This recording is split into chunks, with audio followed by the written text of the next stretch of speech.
Ah, estamos aqui ao vivo de Boston, congelando.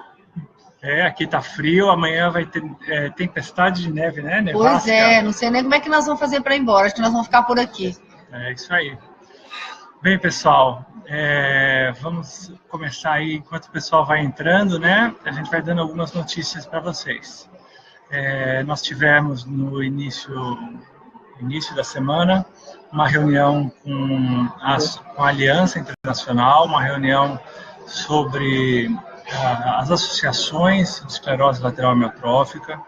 Foi uma reunião muito produtiva, foram vários dias de reunião e a gente se posicionou muito forte no grupo que forma a UNELA, a União das Associações, a União Latino-Americana de Associações de ELA, né? E a UNELA se posicionou dos grandes problemas que nós enfrentamos no Brasil, que na verdade são os mesmos que são enfrentados pela Argentina, pelo Chile, pelo Peru, pela Colômbia, pela Venezuela, pelo México. Isso. Né? E eles enfatizaram também como que os nossos problemas não são vistos pela aliança, porque existe uma heterogeneidade de mundo, né? O mundo lá que a aliança se insere, que é Canadá, Estados Unidos, Europa, vive um pouco diferente a realidade do que a gente vive. Apesar de que hoje, né, nós ficamos sabendo que aqui nos Estados Unidos também tem as mesmas dificuldades no diagnóstico, tudo aquilo que a gente tem. Mas, assim, a UNELA, nós vamos com a UNELA, nós vamos unir força para conseguirmos trazer coisas diferentes ou ter políticas diferentes para a América do Sul, ou para a Latinoamérica, né? Então, foi muito legal e agora nós tivemos também o convite que aceitaram o convite com a gente, a Espanha também está, como é que é o nome? A Fundação Francisco Luzon, da Espanha, também está como convidada da UNELA, e a gente sentiu que tem outros países de fora da América Latina que sentem essa mesma necessidade que a gente, que a coisa tem que ser mais regionalizada e que as associações que são formadas por pacientes, familiares de pacientes, amigos de pacientes, tem que ter mais força do que as associações que são formadas por médicos, por cientistas, que têm CEO, que têm diretores pagos, porque eles não sentem na pele o que nós sentimos, não passam, não vivenciam os problemas que os pacientes, os familiares vivenciam. Então, a gente teve o apoio da Islândia, nós tivemos o apoio da Bélgica. Porque, inclusive, o paciente da Islândia é o presidente da associação da Islândia. Exatamente. Ele está em todos os encontros, ele está. Tinham muitos pacientes que tiveram necessidade de auxílio de comunicação, muitos pacientes que vieram de longe para poder apresentar a sua ideia na própria na reunião da aliança. Então, foi muito importante para nós, assim, foi um momento de que nós nos apresentamos um pouco mais enquanto associação. O Jorge, como ele é muito alto, ninguém vai esquecer dele nunca. Eu, como sou pequenininha, ninguém lembrava de mim, mas não tudo vem bem. Com essa história, não. Bem, eu acho que esse é o primeiro passo. A Associação Procura da ELA e o Brasil saíram muito fortalecidos desse encontro com a criação da UNELA e a apresentação da UNELA. Depois nós vamos postar para vocês o vídeo que nós apresentamos, que a UNELA apresentou. Muito legal. Para a criação, para a aliança, né? Nessa apresentação da aliança. E agora a gente vai falar um pouquinho do que foi apresentado nesse primeiro dia de simpósio. Né? Hoje foi o primeiro dia, né, do simpósio. O primeiro assim, que normalmente começa a introduzir o que vai ser discutido, e nós percebemos hoje uma variedade de temas. Os temas mais interessantes e os melhores resultados serão entregues amanhã, mas hoje já começaram a apresentar algumas coisas. Então, na palestra de abertura, que estava muito cheia, eles estão tentando descobrir uma nova forma de definir a doença. Porque existem as características da esclerose lateral amiotrófica, mas assim, cada doença. Então, eles estão tentando encontrar um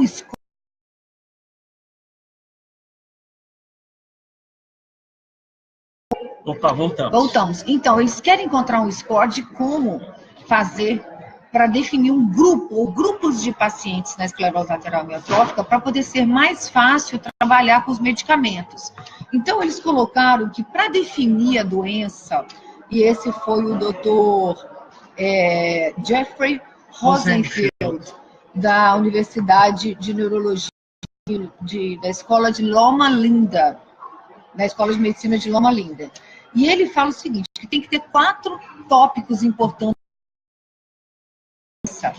Uma delas são os sintomas clínicos, que é aquilo que a gente já sabe, que é a doença do neurônio motor superior, a doença do neurônio motor inferior, a esclerose lateral primária, a esclerose lateral propriamente dita, a paralisia bulbar progressiva. Então, todas essas doenças, elas têm definições clínicas que já define de várias formas.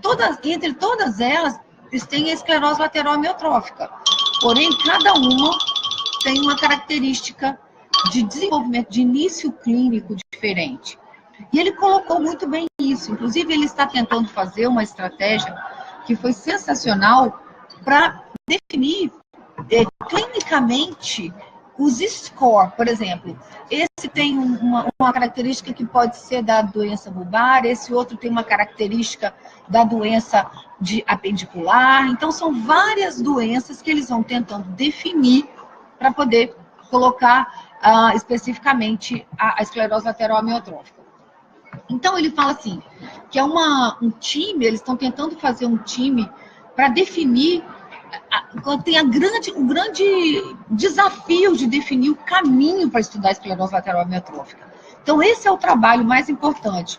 E ele fala que esse time foi uma estratégia recente de um grupo de pesquisadores que eles começaram a receber também muitas mensagens e que diziam que os caminhos têm que ser mais específicos, os caminhos de tratamento da ela têm que ser mais específicos.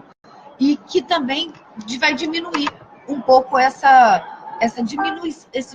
tempo de chegar até o resultado. Porque se você foca especificamente naquele paciente, ou naquela doença, ou naquela característica de doença, vai ser mais fácil para chegar ao resultado, chegar a um medicamento melhor para isso. Então, uma força-tarefa que eles desenvolveram para isso. Uma outra coisa importante é que ele colocou que assim, esse ponto de que a doença é multivariável e que tem vários tipos de pacientes, de parte clínica, um começa com o pé, o outro é no braço, o outro é dificuldade para engolir. Quer dizer, essa variabilidade de doenças, ela não pode ser ignorada. Então, eles colocam que existem vários mecanismos diferentes que levam ao caminho da morte neuronal. Então, esses mecanismos é que eles estão tentando descobrir. Onde está o ponto para descobrir o que leva à morte neuronal? Então, tem a parte genética, tem a parte gênica, tem a parte celular, tem a parte clínica, tem a parte de comportamental do ambiente. Então, tudo isso leva a alterações que eles estão tentando definir qual que é especificamente. Então, essa foi uma palestra de abertura muito importante, muito legal, que eles estão tentando desenvolver de uma forma mais forte, né? Porque essa é a atividade clínica, né? Isso, falando dessa parte, ele fala assim, tem gente que só tem acometimento do neurônio motor superior, tem gente que tem do neurônio motor inferior, tem gente que tem dos dois, e tudo isso muda a forma com que a doença progride. Né? Mas o que ele sabe é que todos eles terão o mesmo tipo de progressão. Exatamente. Um de forma mais lenta, outro de forma mais rápida. E uma das coisas que eles estão postando muito é isso. São doenças diferentes, aquelas que desenvolvem rapidamente, né? E aquela, ela é mais lenta. Então, até o tratamento, o medicamento para essa que é mais rápida, ela vai ter que ser diferente do medicamento daquela que é mais lenta. Porque além de ter essas diferenças, o neurônio motor superior, o inferior, os dois, você tem outras variáveis. Por exemplo, hoje que se fala muito é a demência frontotemporal. A demência frontotemporal é tão presente hoje nos estudos de ELA que o próprio simpósio é um simpósio de ELA e demência frontotemporal. A doença hoje já é chamada de esclerose lateral amiotrófica e demência frontotemporal. São coisas que já estão juntas, né? Então, os casos que são com demência também é um caso. O caso que é só ela é outro caso.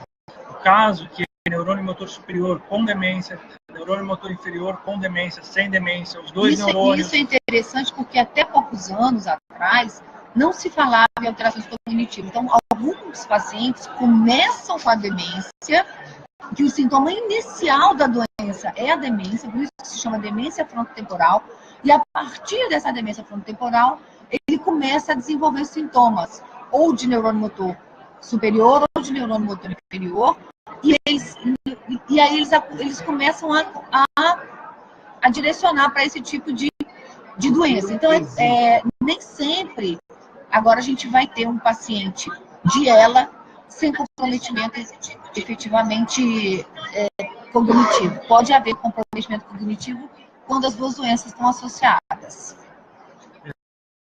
E aí aparece mais uma coisa, a parte bulbar. Então, também tem as doenças que começam pela parte bulbar. Será que elas são diferentes das que começam pelas pernas e pelos braços, que são as apendiculares? Então, novamente ele fala, o bulbar com demência frontotemporal, o apendicular com demência, sem demência, o bulbar sem demência. Então, novamente, ele fala que há, vamos dizer assim, vários tipos diferentes de esclerose lateral amiotrófica. Então, até, Samara, que você está falando aí sobre se pode ser o primeiro sintoma, sim. O primeiro sintoma pode ser da demência frontotemporal. E a partir... Então, muitas vezes, o paciente com demência frontotemporal, ele vai sendo tratado como um paciente de Alzheimer ou qualquer outro tipo de demência, e ele está, na verdade, iniciando uma demência. E também, Neide, pode sim estar associado ao final da doença aparecer a demência frontotemporal. Então, é uma coisa muito importante, porque há muitos anos não se falava em alteração cognitiva. E existe uma relação próxima entre a demência frontotemporal e a doença do neurônio superior, neurônio motor. Então, são correlações que a gente não pode deixar de esquecer, como ela acabou de colocar. Às vezes, até a abordagem tem que ser diferente, porque a gente quer que o paciente se comunique, que o paciente tenha uma boa interação com o TOB, e ele já está tendo sintomas ou sinais de demência frontotemporal. Então, não tem, Benito, não tem o tempo. Como a gente não sabe, né, o tempo de evolução da ELA continua sendo aquela relação prevista, só que elas têm características diferentes. Umas estão sendo mais agressivas do que as outras, então eles não sabem o que pode levar.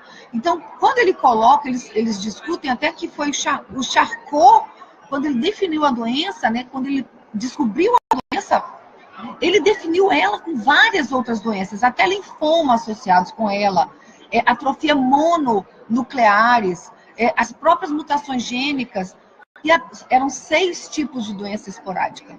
Então, a gente não pode deixar de entender que ela é uma doença com uma consequência única, que vai em algum momento se transformar numa doença única, porém ela começa de forma muito diferente.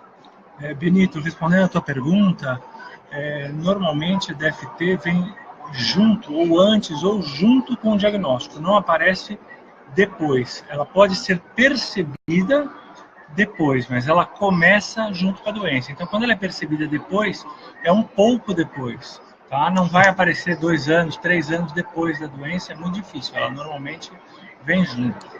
Assim, ela vem, mas pode ser, como a gente está explicando, tem alguns que podem iniciar, o sintoma inicial ser a demência frontotemporal. Pode alguns nem chegar a ter demência frontotemporal. Então, é o tipo da doença. Não, claro. Eu queria perguntar se a demência pode aparecer depois de 4, 5 anos de esclerose lateral. Em alguns momentos pode, mas a gente não sabe em que momento da doença. Então, por exemplo, como ele é multivariável, a gente não sabe se ele pode vir a ter a demência frontotemporal, como ele também pode não vir a ter a demência frontotemporal, ou como ele pode iniciar a doença pela demência frontotemporal. Então, são coisas que a gente não sabe ainda, que eles estão tentando definir exatamente isso na hora que apresenta essa definição de ELA atualmente. Fala, então, que quando ele define a heterogeneidade clínica, ele fala dos sintomas bulbares e límbicos, do motor superior, rápido ou lento, que se tem demência ou não tem demência, se ela é localizada ou generalizada e se ela associa-se com outra mutação ou não. Então, a heterogeneidade da doença, ela perpassa hoje por esses todos indicadores. Esses indicadores. Exatamente. Né? Porque tem as mutações só de o tipo de C9, OR72, todas aquelas mutações genéticas, mas todas elas estão restritas a 10, 12% dos casos de ELA. Mais de 80% ainda não tem mutações conhecidas. Tá? Eu não sei responder a pergunta da Rose. DFT tem ligação com esquizofrenia? Sim, tem. Na verdade, assim, alguns pacientes, a mesma mutação que pode ocasionar a esquizofrenia, ela pode ocasionar a demência frontotemporal e ela pode ocasionar a esclerose lateral amiotrófica. Então, eles definem, assim, até o Parkinson, como alguma alteração pré-genética, assim, né? Como a esquizofrenia, o paciente tem uma esquizofrenia, algum histórico na família, e de repente aparece algum paciente com ela. Então, essa mutação que veio da esquizofrenia pode ocasionar esclerose lateral amiotrófica em outra mutação. Então, isso sim, pode ficar pensando muito. Mas não, Rose, você não precisa ficar preocupada com isso, porque o medo, a demência frontotemporal é uma parte. Né? Então, assim, é uma das evoluções. E como agora eles estão definindo essas evoluções, vai ficar até muito mais fácil para a gente poder tratar. E uma coisa que eles falaram é que eles estão aprendendo tudo que foi estudado com esclerose múltipla, com epilepsia, com dor de cabeça, que é uma coisa assim também, que tem várias causas. Tudo que já foi estudado com essas doenças, eles estão aplicando na esclerose lateral, que foi um ensinamento para os neurologistas, tudo isso. Exatamente. Não, hanseníase tem ligação com ela. Não, hanseníase não tem ligação com ela. Isso. Aí quando ele fala dos sintomas genéticos, né, das definições genéticas, aí fica muito mais complexo. Porque tem absolutamente várias descobertas que implicam nessas alterações. Então tem o CR21, o C21, ORF2, tem o SOD1, que todo mundo conhece, que é o primeiro. Tem uma gama enorme de mutações genéticas que podem levar a esse tipo de doença. Então, por isso que ela é tão diferente. Tem mais de 15 genes já de mutações conhecidas, e o que a gente sabe é que as duas maiores grupos, o segundo maior é o SOD1 e o maior grupo é o C9-ORF72. Isso, que é muito relacionado com a demência frontotemporal. Normalmente, os pacientes que vêm apresentar a demência frontotemporal têm a mutação do C9-ORF72. Não quer dizer que todo mundo que tem essa mutação vai apresentar a demência frontotemporal. Não é isso. Mas as pessoas que apresentam demência costumam ter esta mutação. Que todas essas mutações juntas não chegam a dar 12% dos pacientes de ELA. Os outros 88% ainda não foram encontradas neles nenhum tipo de mutação genética. Tá? Por isso que ainda tem que se estudar bastante. Então, a Cristina colocou sobre o diagnóstico de ELA, né, que você fez biópsia e fez uma miopatia mitocondrial. Olha, a miopatia mitocondrial, você pode ter as duas doenças, mas assim, isso é muito raro, né? Porque na biópsia você ter a miopatia, a célula mitocondrial e também a esclerose lateral amiotrófica, então você tem lá no cérebro e no músculo, é uma coisa meio complicada, assim. Eu acho que é difícil a gente diagnosticar ou falar alguma coisa assim, mas ou você tem as duas doenças raras, ou o diagnóstico foi errado. Então, eu acho mais provável. Porque elas se misturam, sabe, Cris? Elas se misturam mesmo. Porque como a fraqueza muscular é muito importante na miopatia mitocondrial, e ela também pode ter fasciculação, e ela também pode ter alguns sintomas que tem Na esclerose lateral amiotrófica, às vezes você tem a miopatia mitocondrial e não efetivamente a esclerose lateral amiotrófica. Bom, então vamos dar sequência aqui. Aqui fala, a gente tem, ainda na parte genética, das mudanças do RNA. Isso, exatamente, da heterogeneidade genética, da pleiotropia. Pleiotropia é o seguinte, é que o gene ele pode mudar. Ele pode, pelo ambiente, mudar de alguma forma nele próprio mesmo. Então, assim, cada um tem uma... É como se você olha... Eu olho uma pessoa no espelho, ele colocou até muito engraçado, ele colocou a foto da Katy Perry e da Zoe... Deixa eu esqueci o nome dela aqui. Que elas são semelhantes. Katy Perry. Katy Perry, eles são semelhantes, mas eles são diferentes. Então, isso que ainda tem esse detalhe da genética. Quer dizer, existem pessoas com características semelhantes, mas que não são. E outra coisa, ele também pode se mimetizar em vários fenótipos. Então, as alterações genéticas, elas podem acontecer em algum momento durante a sua vida. Então, você pode nascer com um tipo de gene e durante a vida, de acordo com do seu ambiente, com o que você utiliza. Eles colocaram até o exemplo do Schwarzenegger, né, que era de um tipo, ficou muito forte e tal. Então, assim, ele foi crescendo e mudando a parte gênica dele. Então, porque essa epigenética, ela é influenciada pelo ambiente, ou pelo seu modo de vida, na verdade. Então, por isso ainda tem esse detalhe, né? Ainda tem esse detalhe. O que mais nós temos aqui? Bom, esse ele vai falando, vai continuando aí, que ele vai falar da... já falamos, né? Da interação genética também, né? Tudo isso é muito genético, muito forte.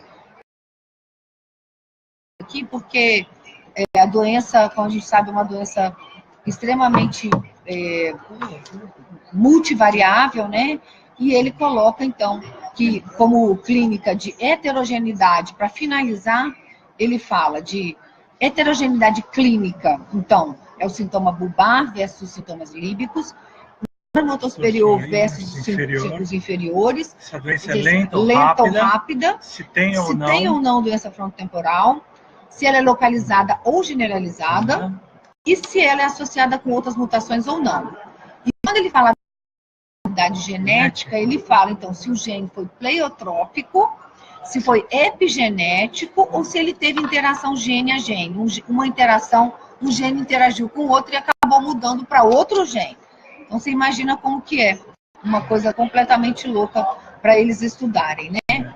E em relação eu acho que basicamente isso, fala da bioquímica também, que é aquilo que a Rose estava perguntando sobre a morte neuronal, né?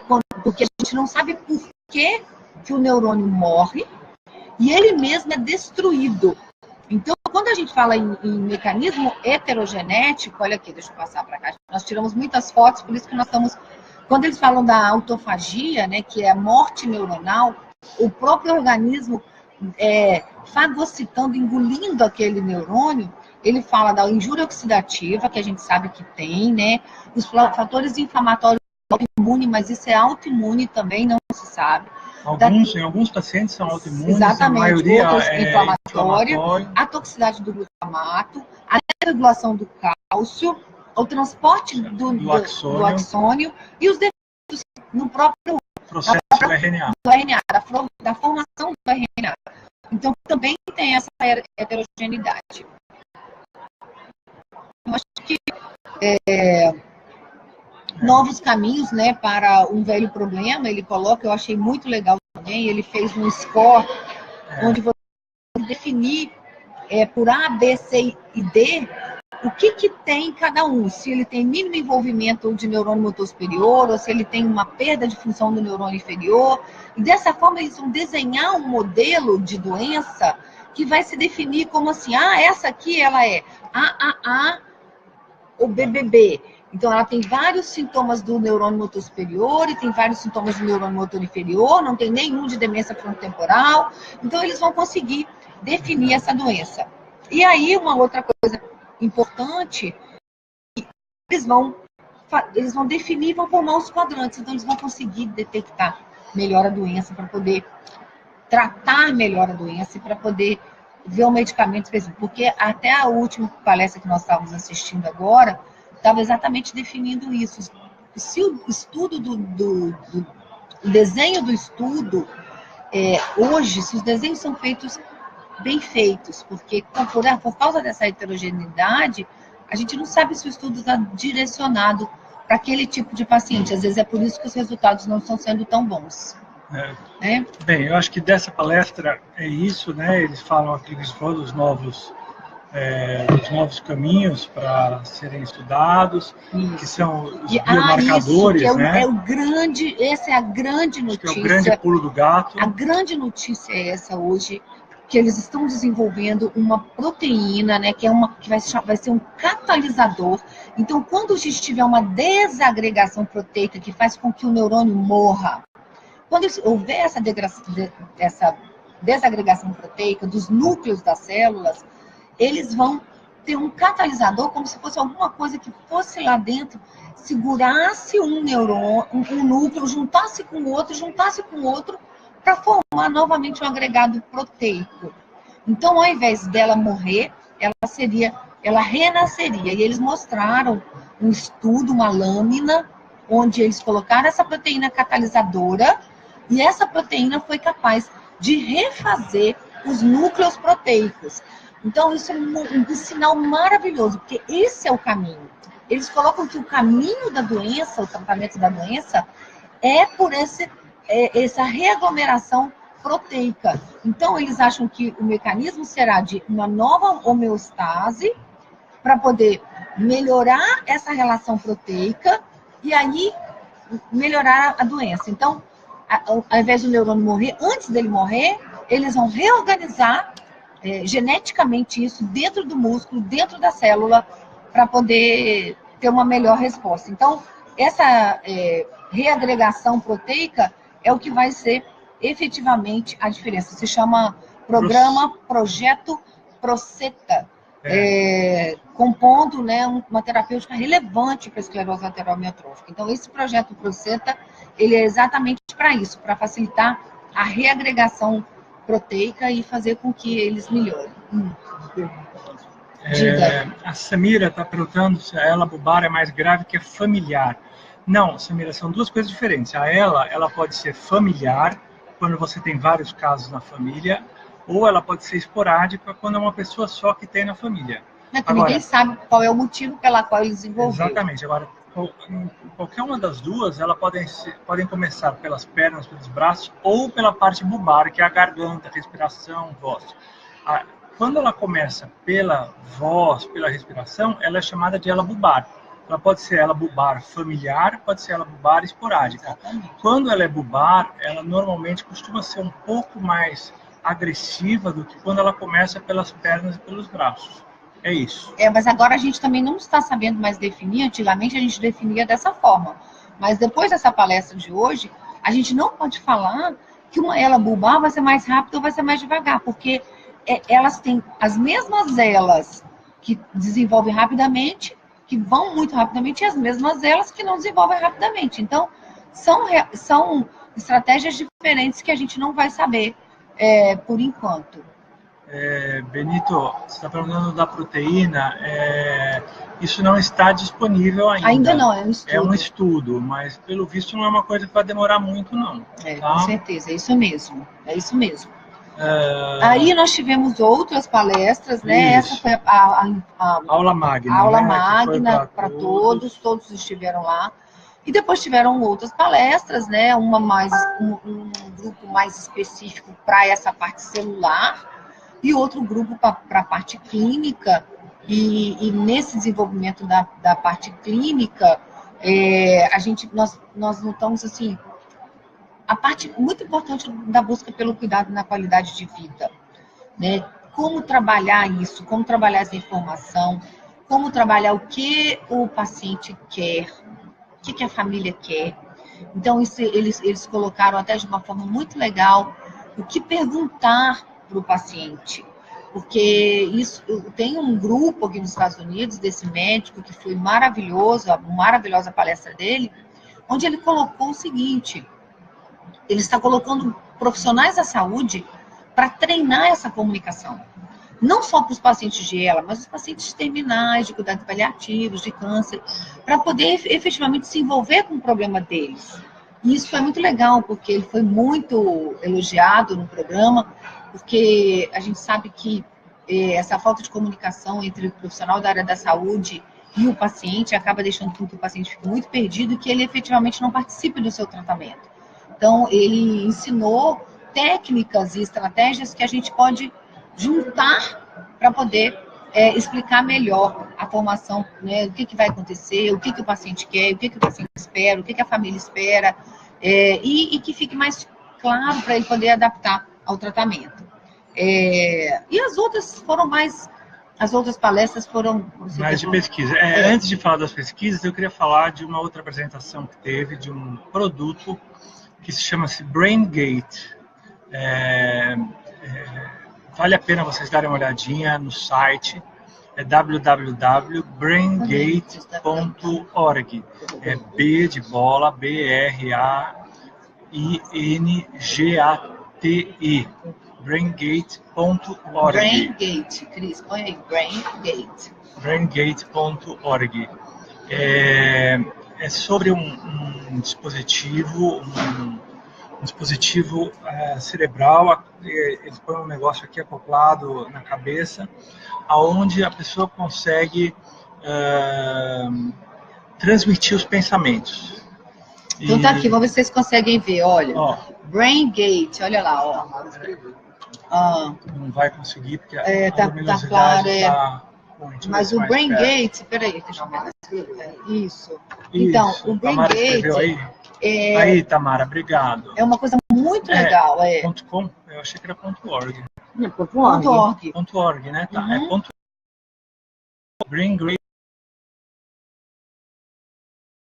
Não .com, tá? É um dispositivo e ele consegue fazer com que as pessoas usem o pensamento. Então, um paciente, por exemplo, eles acoplam o braço do paciente num braço mecânico e o paciente pensa, por exemplo, eu quero pegar esse garfo, eu quero que ele pegue a fruta que está lá no prato e ponha na minha boca.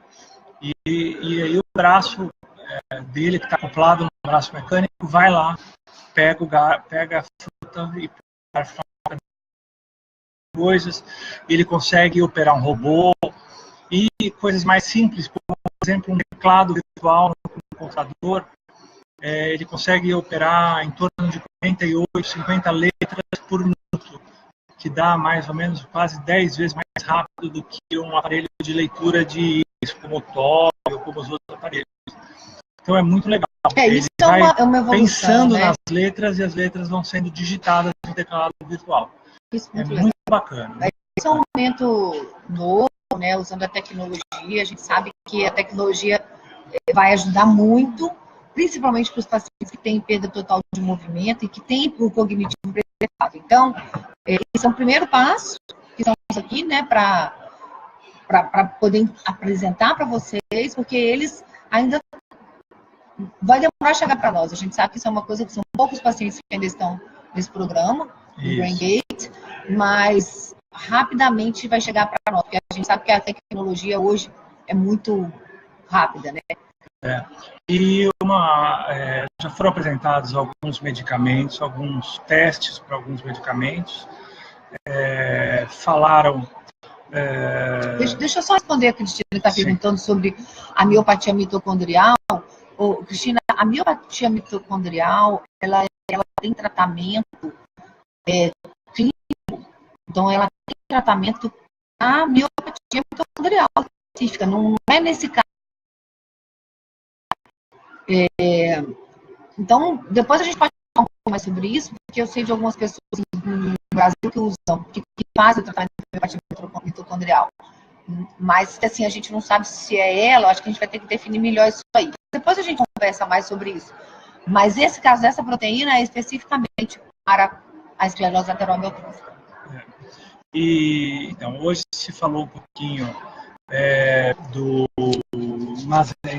misatinib, e parece que ele tem um efeito... O misatinib teve um efeito promissor, todos ainda estão em estudo, mas olha só, ele aumentou 27% a melhora do benefício, assim, diminuiu o tempo, é pouco ainda, porque assim, eles colocaram um paciente com 20 meses utilizando o misatinib, e o outro 16 meses, acabou tendo sintomas que levaram à diminuição da sobrevida.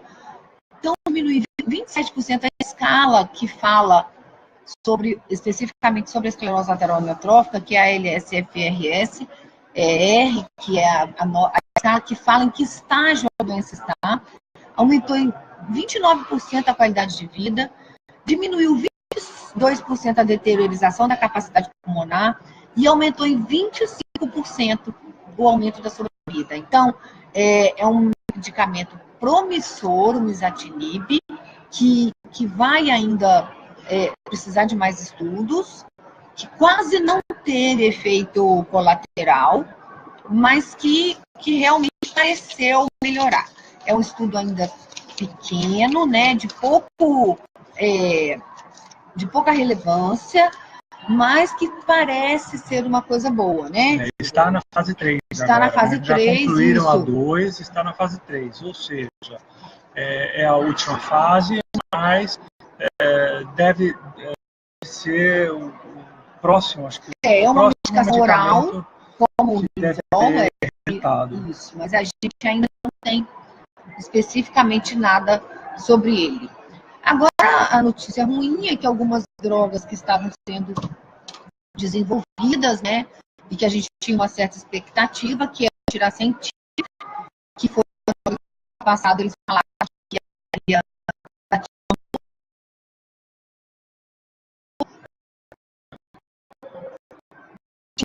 a capacidade pulmonar, eles estavam falando nisso, como ela teve tantos outros efeitos colaterais, e nas outras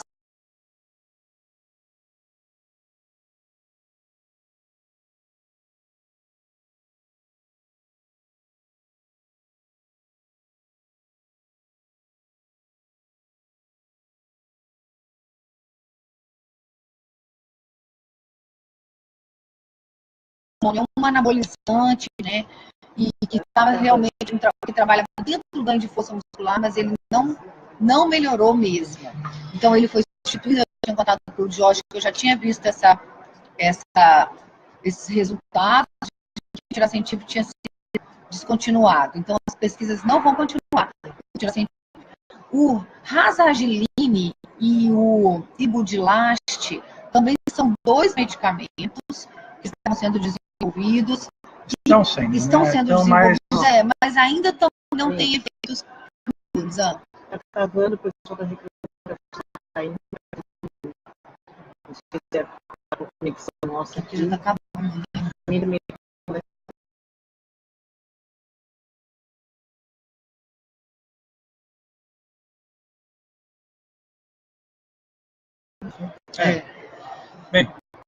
Pessoal, esse foi o que nós tivemos de hoje, tá?